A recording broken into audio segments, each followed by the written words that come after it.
Tout cela alors même que le gouvernement se divise ouvertement depuis plusieurs semaines sur les coupes éventuelles à nos crédits de défense.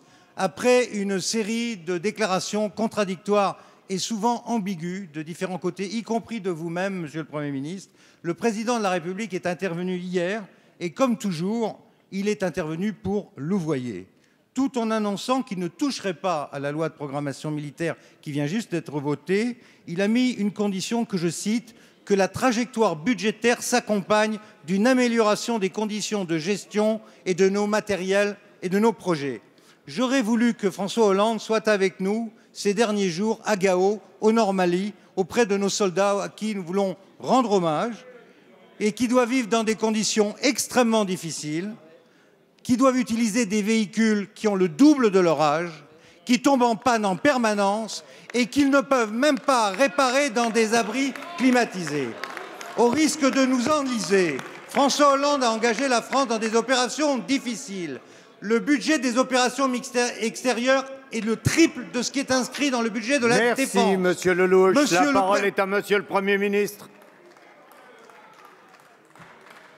Monsieur le Président, Monsieur Lelouch, je vous réponds parce que même sur le Mali, vous trouvez le moyen de polémiquer. Même sur le Mali, vous trouvez le moyen de mettre en cause le chef de l'État. Même sur le Mali, vous mettez en cause le Président de la République qui a pris une des décisions les plus importantes de son quinquennat, c'est-à-dire de faire intervenir la France au Mali pour lutter contre le terrorisme. Alors, Monsieur Lelouch, si vous voulez qu'on ait un débat apaisé, intelligent sur les questions de défense, changez de ton quand il s'agit du chef de l'État.